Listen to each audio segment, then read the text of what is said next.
It's really that good. I never thought I'd get to the point where I thought a $1,000 phone might actually be worth it.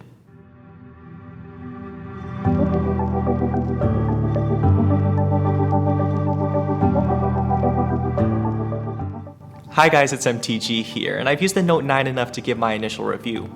I still want to use the phone a little more before I give my in-depth review, but here are my thoughts right off the bat. Spoiler alert, I really think this is a fantastic phone. It's a phone that despite its $1,000 price tag, I think might actually be worth the money, and it's a phone that I put my SIM card into on day one. Stick around to the end of the video to see why I think this, some pleasant surprises, and to see what I don't like so much about the phone. Let's get right into it.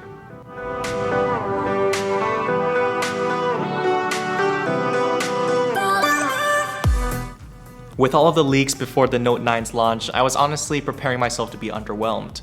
I thought it would just be a Note 8 with a different fingerprint sensor placement, but I'm so glad I was wrong. Don't get me wrong, the Note 8 was and still is a fantastic phone, but in 2018 there have been and will still be very intriguing smartphone options. It's getting more difficult than ever to stand out, but that is exactly what the Note 9 does. Physically, the Note 9 stays true to the latest Samsung design cues, and I actually love the way it looks and feels. It is slightly thicker and wider than the Note 8, and is actually noticeably heavier than any of the other phones I've ever used. It's not uncomfortable by any means, I just hadn't expected it. But a big reason for this heftier build is the battery. After watching the Unpacked event, the feature that I was most excited for was that 4000 mAh battery. Last year, the Note 8, understandably so because of the battery fiasco, actually went down in battery capacity from the Note 7. This year, the Note 9 goes up a full 700 mAh in capacity, which ultimately turns solid battery life into just about guaranteed all-day and potentially even 2-day battery life. And after my first week with this phone, I'm so happy with this battery. The past 3 days I put it through full 16 to 18 hour work days, and at the end of those days it ended in 40%, 28%, and 17%. Even yesterday when it dipped below 20%, I never felt inclined to have to charge it. Either way, you'll most likely never have to bring around a portable charger during the day because it will just last. And that is so worth the extra 2mm of width and the extra 6 grams of weight from the Note 8. Then we get to that 6.4-inch beast of a display. Everything that I've viewed on this phone has looked great.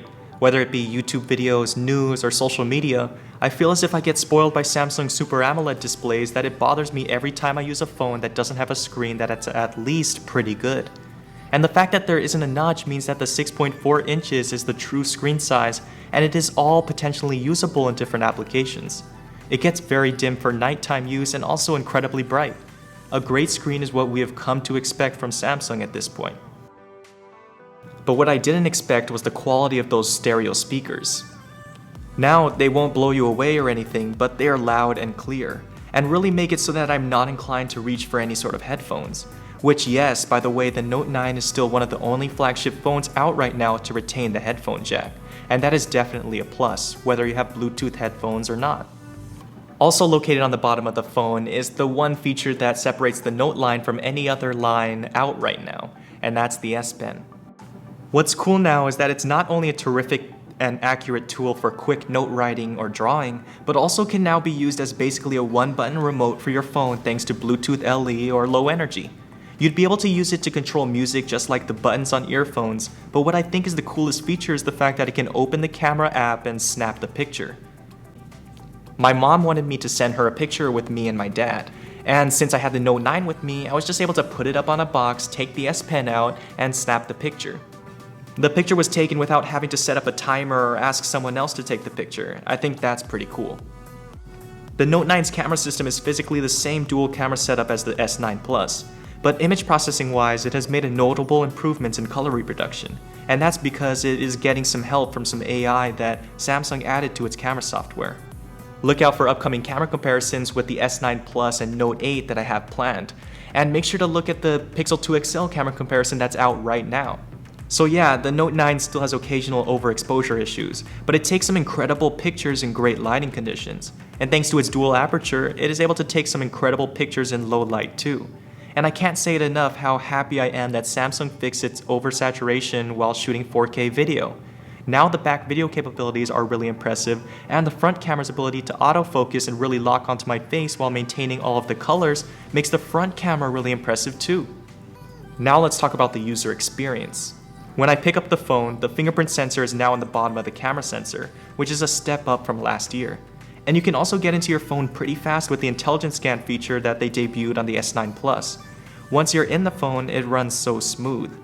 Keep in mind that I do have the lower 6GB of RAM and 128GB of storage option, but this thing has never skipped a beat. I'm not sure if it is just because the phone is fresh and new, but is noticeably very snappy, responsive, and basically just does whatever I want it to do. It doesn't feel like I have to wait on the phone to do anything, and that's just great. Apps open fast, scrolling through web pages and social media is extremely smooth, and it's easy to just zip through any sort of menus. I know I haven't really mentioned the elephant in the room, and that's this phone costs $1,000. Shout out to Apple for making that mainstream, but yes, this phone is $1,000, but I think it might actually be worth it. Hear me out. I just mentioned a lot of the things I liked about this phone, but those were just my initial impressions and pleasant surprises. What I didn't mention were all of the other things Samsung threw into this phone. This phone comes in a 512GB model and can go up to a full terabyte of storage because of the fact that you can just plop in a micro SD card. It's a phone that is IP68 rated water and dust resistant. Your phone can act as your wallet thanks to Samsung Pay's ability to work at just about every single credit card terminal, new or old. It has fast wireless charging capabilities and comes with a USB-C fast wall charger in the box. Samsung even throws in a pair of AKG earphones in every box. What more could you ask for? Seriously. Yes, Bixby still needs a couple software updates before it's fully functional. And yes, the Note 9 still does not run stock Android, or even Android Pie for that matter. But those aren't real deal breakers for me. Let me emphasize that I will not recommend this phone for everyone, because it isn't for everyone. But if you're a smartphone power user and you can afford the price, there isn't a more all-around option right now. This phone just checks so many boxes. We'll see if later this year there will be true competition to the Note 9. But the only thing holding the phone back right now is that $1,000 price tag. Well, that's all I had to talk about today. Thanks for watching, and I'll see you in the next video.